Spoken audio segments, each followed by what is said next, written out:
మిత్రులందరికీ పిట్ట పరివారాన్ని అందరికీ కూడా ప్రత్యేక కృతజ్ఞతలు. చాలా రోజుల తర్వాత సామాజిక కార్యక్రమాల్లో పాల్గొనడం అంత రాజకీయాలే.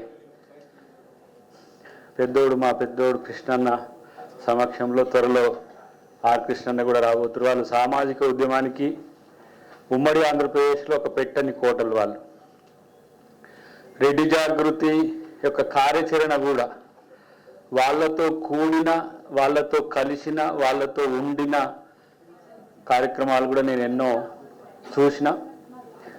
తర్వాత మాతో కలిసి తెలంగాణ మూమెంట్తో పాటు ఇతరత్ర సామాజిక ఉద్యమాల్లో పిట్ట శ్రీనివాసరెడ్డి గారు కానీ, మధుసూదన్ రెడ్డి గారు కానీ చాలామంది మిత్రులు ఏ విధంగా మనం సామాజిక సమానతను, సామాజిక సమానత్వాన్ని తీసుకురావాలని ఒక ఆలోచన చేసిన సందర్భాలు ఎన్నో ఉన్నాయి. ఇప్పుడు కూడా యాదృచ్ఛికంగానే చిన్నజీవర్ గారి సమతామూర్తి సమతా యాత్రకు పోయి వస్తున్న ఈ బొట్టు ఇది కూడా వారిదే అని చెప్పడానికి నేనేం సంచయిస్తలేదు. ఎందుకంటే రామానుజ స్వామి ఒక 1000 సంవత్సరాల క్రితం మనుషులంతా సమానమే అని ఒక ఆలయోద్యమాన్ని చేసిన చరిత్ర. సీన్ కట్ చేస్తే 1927 to 47 జరిగిన స్వాతంత్రోద్యమంలో డాక్టర్ బాబాసాహెబ్ అంబేద్కర్ ఎంత క్రియాశీలకంగా ఉన్నాడో ఆయన వైకృత్ భారత్లో రామానుజ స్వామి ప్రస్తావన తెస్తాడు. ఆ రోజే సమానత్వం కొరకు పోరాడిన వ్యక్తి అని చెప్పి ఆయన ఎడిటోరియల్ కూడా రాసిన సంగతి చాలామందికి మిత్రులకు తెలియదు. సమత సమానత్వం అనేది ఏ విధంగా ఉంటుందనేది గతం నుంచి మనం చూసి తెలుసుకుంటే మనుషులంతా ఎప్పుడు సమానంగానే ఉన్నారు, మనుషులంతా సమానంగానే ఉన్నాయి. సమస్య వచ్చింది వైరుధ్యాలు. ఇప్పుడు మన వాళ్ళు కూడా మొన్న ఈ సమ్మిళిత ఆర్థిక అభివృద్ధి మీద కలవాలి అని అన్నప్పుడు చాలా సుదీర్ఘకాలం వెనుకకు పోవాల్సి వస్తుంది అని చెప్పి నేను చాలా ఇబ్బంది పడ్డా. ఎందుకంటే దాని కొరకే వాళ్ళు వస్తే హరగోపాల్ సార్ కాడికి తీసుకుపోయిన నేరుగా. అట్లనే ఈ సమగ్ర సమ్మిళిత సంతులిత ప్రాంతీయ అభివృద్ధి మీద, సామాజిక అభివృద్ధి మీద వారైతే స్పష్టమైన ఒక అవగాహన ఇవ్వగలరని. కానీ నేను సామాజిక న్యాయం, సామాజిక వర్గాల సమన్వయం మీద నాకు తెలిసి 2004 నుంచి 2024 ఇప్పుడు 25 ఒక 20 years నేను సామాజిక ఉద్యమాల్లో ఉన్నా. ఒకరోజు మందకృష్ణ గారిని వ్యతిరేకించుకుంటూ ఉన్నా, ఒకరోజు మందకృష్ణ గారితో కలిసి చేసుకుంటూ ఉన్నా, ఒకరోజు ఆధిపత్య భావజాలాన్ని ప్రశ్నించుకుంటూ ఉన్నా, ఒకరోజు ఆధిపత్య భావజాలాన్ని సమన్వయం చేసుకుంటూ ఉన్నా, ఒకరోజు ప్రజాస్వామిక వ్యవస్థల్ని ఏ విధంగా ముందుకు తీసుకుపోవచ్చు అనే రెడ్డి జాగృతి సమావేశాల్లో పాల్గొంటూనే ఉన్నా. నాకెక్కడ సరే ఈ జనరేషన్లో నాకు తెలిసి అయితే అంటే మా ఏజ్ గ్రూప్ నుంచి ఈ డిస్క్రిమినేషన్ పార్ట్ తగ్గింది చాలా. గతంలో ఉండనేమో ఎక్కువ.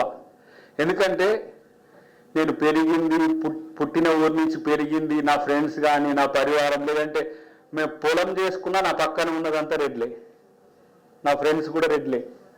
నాకు నాగలు దున్నరానప్పుడు నాకు దున్న నేర్పింది కూడా మా రెడ్డే, నా ఫ్రెండే. తర్వాత ఎదిగొస్తున్న క్రమంలో ఊరి నుంచి మేము ఇప్పుడు కూడా మా దగ్గర అఫ్కోర్స్ దొర అనే కల్ట్ రెడ్డి లేకపోతే కల్ట్ వెలమ ఇట్లా ఉన్నప్పటికి కూడా వాళ్ళతో కూడా కలిసి మేము చాలా సత్సాంగత్యం ఉంటుండే అనేది నాకు అసలు ఈ డిస్క్రిమినేషన్ విషయంలో నేను ఎస్సీ అని తెలిసింది నాకు పీజీ అనుకుంటా, ఎంసీఏలో. ఎస్సీ అంటే కింది కులము, అది చాలా అంటరానితనాన్ని ఎదుర్కొంటున్నది నాకు తెలిసింది. ఎందుకంటే అట్లా పెరిగిన నా నేపథ్యం. మందకృష్ణ అన్న లేకపోతే ఇంకా 60-70 years బ్యాక్ అప్పుడున్న కల్ట్ వేరే ఉండొచ్చు కాక. కానీ రెడ్లు సామాజిక న్యాయం గురించి పోరాడిన చరిత్ర నుంచి వచ్చిన నేను. మల్లు స్వరాజ్యం నన్ను ఎత్తుకునేది. బిఎన్ రెడ్డి మా ఇంటికి వచ్చి మామిడికాయ పచ్చడితో తినిపోయేది. అమ్మ జామ మస్తున్నదే తిండి, ఏం పెట్టినో బిడ్డ. ఆయనకు అది చికెన్ మటన్ లెక్క. బిఎన్ రెడ్డి గారికి స్వతంత్ర తెలంగాణ సాయుధ పోరాటంలో వాళ్ళు పెద్ద వీరులు. సరే నేను రావినారాయణ రెడ్డి గారిని ప్రత్యక్షంగా కలవలేదు, కానీ వారి గురించి బాగా భువనగిరి ప్రాంతంలో నా నియోజకవర్గానికి దగ్గర ఉన్న వాళ్ళందరితో నేను తెలుసుకునేటోని. తర్వాత వెదిరే రామచంద్రరెడ్డి గారు ఆరుట్ల రామచంద్రరెడ్డి గారు, ఆరుట్ల కమలాదేవి గారు. అంటే నా జిల్లా నల్గొండ జిల్లాలో పెరిగిన నేపథ్యం. బన్సోజన్ గారి భర్త విఎన్ గారు ఇంకా చాలా లో ప్రొఫైల్ ఉంటాడు, ఇంకా ఆయన చాలా డీపెస్ట్ పర్సన్ ఆయన సోషల్ జస్టిస్లో. అలాంటి వాళ్ళతో ఆ రోజు వారు కమ్యూనిస్ట్ కావచ్చు, తర్వాత ఎదుగుతున్న క్రమంలో మాకు బిఎన్ రెడ్డి గారు ఇంకా కాంగ్రెస్ నుంచి ఎంపీ అయిన వారు ఉంటుండే, తర్వాత దామోదర్ రెడ్డి గారు కానీ, ఉత్తమ్ రెడ్డి గారిది కూడా మా నియోజకవర్గమే బేసికల్గా. వీళ్ళతో కలిసి తిరుగుతున్నప్పుడు మేమెప్పుడు కూడా ఈ అగ్రవర్ణము లేకపోతే నిమ్నవర్గం అనే ఫీలింగ్ ఎప్పుడు నాకైతే రాలే. ఇప్పటికి కొట్లాడతాం, కానీ ఈ రాజకీయ స్పర్ధలతోనా లేకపోతే ఆర్థికాంశాలతోనా ఏదో అనే విషయం పక్కన పెడితే ఈ సమ్మిళిత అభివృద్ధి అనేది గ్రామం రెడ్డి నేపథ్యంగా ఉన్న గ్రామాన్ని నేను చూసిన. ఆర్థిక సామాజిక రాజకీయ సమానత్వానికి రెడ్డి కేంద్రకంగా ఉన్న వ్యవస్థను నేను చూసిన. రెడ్డి అనేది కాదు, బ్రాహ్మణ ఆధిపత్య అగ్రహారాల్లో కూడా గమనించిన పరిస్థితుల్లో మనం పూర్వాంకంలో చాలా పెద్ద ఏది ఆధిపత్య భావజాలం అణచివేత స్వభావం అనేది ఉంటుండే. కానీ ఇప్పుడు మారుతున్న క్రమంలో అందరం ఒకటయ్యే భావన పెరుగుతున్న క్రమంలో వర్గ వైషమ్యాలకు కుల వైషమ్యాలకు కుల ఏమంటారు అంతరాలకు ఆ భావన ఉండొద్దనేది నా యొక్క ఫీలింగ్. రెడ్డి జాగృతిగా ఎన్నోసార్లు బహుజన దళిత సంఘాలతో కలిసి పనిచేసిన చరిత్ర పిట్ట శ్రీనివాసరెడ్డి గారికి ఉన్నది.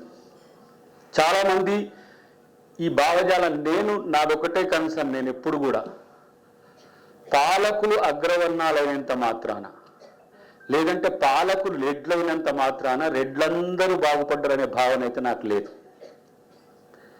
నేను నాతో కలిసి చదివిన రెడ్డిని నేను చూసిన. నేను అందుకనే వారు చేసిన ఈడబ్ల్యూఎస్ రిజర్వేషన్లకు నేను మద్దతు చెప్పిన. 2 తెలుగు రాష్ట్రాల్లో దయాకర్ దళిత సంఘం నాయకుడై ఎట్లా ఈడబ్ల్యూఎస్ రిజర్వేషన్లకు మద్దతు చెప్తాడనేది. నేను చదువుకునేటప్పుడు నాకు స్కాలర్షిప్స్ వస్తాయి, స్టైపెండ్ వస్తుంది, నేను ఆర్థికంగా కొంత వెసులుబాటు ఉన్నోన్నే, నాకు ఆర్థిక సమస్యలు లేవు. అయినప్పటికి కూడా నాకు మా కాలేజీలో లాస్ట్ ప్రిన్సిపల్ పోయేటప్పుడు ఒక 10,000 చెక్కు రాసి ఇచ్చేది నాకు. అంటే ఇది నీ మిగులు అని. ఒకవైపు చూస్తే రెడ్డి కానీ వైశ్య కానీ బ్రాహ్మణి కానీ ఇతర అగ్రవర్ణాల్లో మేము పుట్టినామని చెప్పే నా మిత్రులు మార్నింగ్ చదువుకుంటూ ఈవినింగ్ ట్యూషన్స్ చెప్పడము, మార్నింగ్ చదువుకుంటూ ఏదో వృత్తి చేసుకొని తల్లిదండ్రుల మీద డిపెండ్ కాకుండా బతికిన నా ఫ్రెండ్స్ని నేను చూసిన. అదే నేను ఈడబ్ల్యూఎస్ రిజర్వేషన్లకు మద్దతు చెప్పడానికి ప్రధానమైన కారణం. రిజర్వేషన్లు అంటే ఎస్సీ ఎస్టీలకి, రిజర్వేషన్లు అంటే నిమ్న వర్ణాలకి అనే భావన నేను ఆ వర్గాల నుంచి పెరిగి వచ్చినోన్నే. కానీ వీళ్ళకి ఎందుకు సపోర్ట్ చేసినవని నన్ను ఒక వైజాగ్ నుంచి ఒక పెద్ద బ్రాహ్మిన్ ఫ్రెండే ఉంటాడు, ఆయన చెప్పింది, నువ్వేంటి దాకర్ ఇట్లా చేసినావు అంటే ఈ వర్గాల్లో ఆర్థిక సమానత్వం లేనప్పుడు, ఒక వర్గం దాంట్లో నియోజించి అయినప్పుడు వీళ్ళు ఇక్కడనే పడి ఉంటున్నారు. ఇలా సంతులిత సమ్మిళిత అనేది నేను ఎందుకంటే ఎకనామిక్స్లో చదివిన చేయబట్టి ఎంతమంది రెడ్లకు 1000 కోట్లు ఉన్నాయి, ఎంతమంది రెడ్లకు 100 కోట్లు ఉన్నాయి, ఎంతమంది రెడ్లకు 10 కోట్లు ఉన్నాయి, ఎంతమంది రెడ్లకు 1 కోటి ఉంది, లేకపోతే ఎంతమంది బ్రాహ్మణులకు ఉంది. ఇది నేను ఆలోచించినప్పుడు పేద రెడ్లు చాలామంది అలాంటి ప్రస్తావన అసలు లేదు, అవసరం లేదు. కానీ చదువుకునే తెలివి ఉండి చదువుకోలేక, రాజకీయం చేసే జ్ఞానం ఉండి రాజకీయం చేసే ఆర్థిక స్థోమత లేక ఇన్ని రకాల అవస్థలు పడుతున్న పరిస్థితి నేను చూసిన. కాబట్టి 75 ఏళ్ళ స్వాతంత్రం అగ్రవర్ణాలుగా మనకేం తెచ్చిందని నేను రెడ్డిగా ఆలోచిస్తే, ఇవాళ రాజ్యాంగ ఫలాలు కింది స్థాయి పేదరెడ్డికి అన్యాయ, కింది స్థాయి పేద బ్రాహ్మణునికి అన్యాయ, సంభావనల కోసం లేదంటే శారదాల కోసం, ఇంకా చెప్పాలంటే చిన్న చిన్న పిండకూళ్ళ కోసం కూడా ఇలా కొంతమంది బ్రాహ్మణులు ఈరోజు ఏ విధంగా పరిస్థితి ఉందో మీరు చూడొచ్చు. పేరుకు పెద్ద కులమే, కానీ నేను రాజకీయ వ్యవస్థలో ఉన్న, నా పార్టీ ప్రభుత్వంలో ఉంది, మా రేవంత్ రెడ్డి గారు ముఖ్యమంత్రి ఇప్పుడు. కానీ పాలకుల 75 సంవత్సరాల పరిపాలన సమన్యాయంతో కూడి ఉన్నదా అంటే ప్రశ్నార్థకమే. రాజ్యాంగ రక్షణలు, రాజ్యాంగ పరిపాలన, రాజ్యాంగ రాజకీయాలు జరిగితే డెఫినెట్గా అన్ని వర్గాలకు మేలు జరుగుతుంది. దానికోసం రెడ్డి జాగృతి పోరాడాల్సిన అవసరం ఉంది. రెడ్డి జాగృతి దాని కొరకు పోరాడితే నేను ఒక కార్యకర్తగా మీతో కలిసి పనిచేయడానికి నేను సిద్ధంగా ఉంటా. అదనంగా ఇప్పుడు మా ఆవిడ కూడా వచ్చింది, మీకు చేదోడు రాదోడుగా నాగమని ఆమె కూడా ఇప్పుడు విఆర్ఎస్ తీసుకొని సర్వీస్కి వచ్చింది కాబట్టి మేము డెప్యూట్ చేసుకుంటాం. ఎందుకు ఈ మాట అంటున్నంటే, ఈ మధ్యన ఇంకో మిత్రుడు కూడా వచ్చింది ఇట్లా ఉండి ఆర్యవైశ్యకు సంబంధించి, ఏంటి సార్ మొత్తం ఎస్సీ ఎస్టీలేనా, రిజర్వేషన్లు అంటే అభివృద్ధి అంటే మీకే, ప్రభుత్వాలు మీ వైపే, మాకు ఓట్లు లేవా అని. ఓటు చైతన్యం నిజంగా ప్రతి వ్యక్తికి వస్తే రాజకీయ నాయకుడు సెట్ రైట్ అయి కూర్చుంటాడు అక్కడ. నీ ఓటు నీ చేతిలో ఉండి, ఒక ఓటు ఒక నాయకుడిని 1000 కోట్లు సంపాదించుకుంటూ తయారు చేస్తుంది. అందరికీ ఒకే ఓటు కదా. ఆ ఓటును ఏమవుతుంది ఎలక్షన్స్ టైంలో, ట్యాంపర్ చేస్తుండు విత్ లిక్కర్, లేకపోతే ఇంకేదో ఆశలు చూపిస్తున్నాడు, ఆ ఓటును కొట్టేస్తానికి. ఆ టైం నీకు మొత్తం మత్తు మంది ఇచ్చి ఆ ఓటును గుంజేసుకుంటుండు. తర్వాత నువ్వు ఆయన దగ్గరికి పోవాల్సి వస్తున్నాయి. నేను అందుకని పాలకవర్గం రెడ్లైనా, పాలకవర్గం బ్రాహ్మలైనా, ఇప్పుడు 75 సంవత్సరాల్లో కేంద్ర ప్రభుత్వంలో ఎక్కువ బ్రాహ్మణ పాలకులు ఉన్నారని అంటారు. కానీ బ్రాహ్మణులందరూ మరి డెవలప్ అయినరా అంటే కాదు. ఇది ఎక్కడో తేడా ఉంది. ఇది ఈ జనరేషన్ తీసుకోవాల్సిన మూమెంట్. ఇప్పుడు కులాల వారి వెనుకబాటుతనం ఒక చర్చ అయితే, ఆర్థిక వెనుకబాటుతనం మరింత దరిద్రం. ఇలా ఎస్సీల్లో మొఘల్స్ ఉన్నారు, ఎస్టీల్లో కూడా చాలా పెద్ద రిచెస్ట్ గైస్ నేను చూస్తున్నా దేశంలో. నేను జార్ఖండ్ ఇన్ఛార్జ్ చేసేటప్పుడు నేను ఎస్టీలను చూసి పరేషాన్ అవుతుంటే, నేను ఒక్కొక్కరు కొట్లాడుకునేదానికి 500 కోట్లు అంటే ఆయనకు 600 కోట్లు, ఈయనకు 5 సీట్లు ఇవ్వాలంటే ఆయనకు 5 సీట్లు. ఇట్లా ఇబ్బందులు ఎదుర్కొన్నాం మేము అంటే ఆడ టికెట్స్ ఇచ్చే టైం వచ్చినప్పుడు. కానీ నేను అంటున్నా, ఈరోజు యంగ్ రెడ్డీస్ కానీ, యంగ్ బ్రాహ్మిన్స్ కానీ, యంగ్ అప్పర్ క్యాస్ట్ కానీ సఫరర్ కమ్యూనిటీగా ఉన్నారు. This is the problem of the India. ఆ కొన్ని కుటుంబాలు, ఆ కొన్ని వర్గాలు అంతవరకే, ఇంకా కొన్ని డీప్గా పోవడం అనేది అవసరం లేదు, పెద్దలు మాట్లాడతారు. కానీ నేను అంటున్న ఈ దేశంలో రెడ్డి కాంట్రిబ్యూషన్ చాలా గొప్పగా ఉంది దేశ ఆర్థిక వ్యవస్థకు. అసలు నేను రామరెడ్డి గారి, ఆచార్య రామరెడ్డి గారి ఒకసారి మీరు వినండి ఆయనది, మన దాచేపల్లి ఇంకా నాగిరెడ్డి గారు. అసలు డిస్టెన్స్ ఎడ్యుకేషన్ అనేది రామరెడ్డి గారు తెచ్చిన అసలు ఐడియా ఏంది, అది ఎవ్వరు కూడా ఆలోచించారు. రెడ్డి ఒకసారి మైండ్ పెట్టిండంటే తర్వాత సినారే గారు, ఇలాంటి సంఘటనలు మీరు 100 చెప్పుకుంటూ పోవచ్చు. ఇన్స్పైరర్గా ఉన్నారు. రైతుగా ఉండి ఈ దేశ అభివృద్ధికి, ఈ రాష్ట్ర ఉమ్మడి ఆంధ్రప్రదేశ్ అభివృద్ధికి 1000 కోట్లు, లక్షల కోట్లు సమకూర్చిన సమాజం రెడ్డి సమాజం. కానీ అంత మేరకు మనకు ప్రాతినిధ్యం వస్తుందా అంటే ఏమన్నా అంటే, ఇక ముఖ్యమంత్రి రెడ్డి ఉన్నాడు, మీరే ఎక్కువ రెడ్లు ఉన్నారు. అవును, రెడ్డే ఉన్నాడు.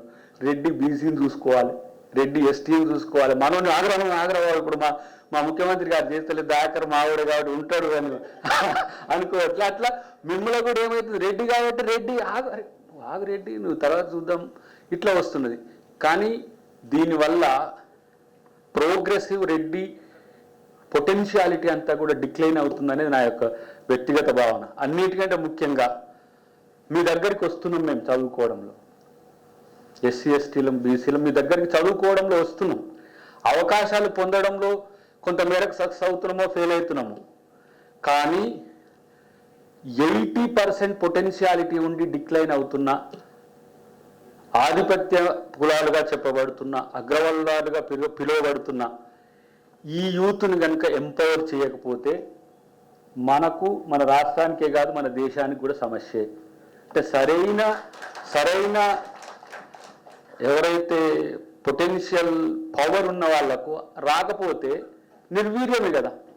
ఇప్పుడు మనం తాళ్ళను, వడ్లను ఇట్లా పోస్తాం, తాళ్ళు కిందికి వస్తుంది, వడ్లను పక్కన పెట్టి తాళ్ళను తీసుకుపోయి మిల్లులో పోస్తే ఏమవుతుంది, తవుడు వస్తుంది.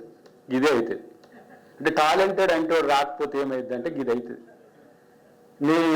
నేను మళ్ళీ కానీ, నేను వెళ్ళి కానీ, నేను ఇంకో నేను చెప్పుకుంటే ఏం లాభం?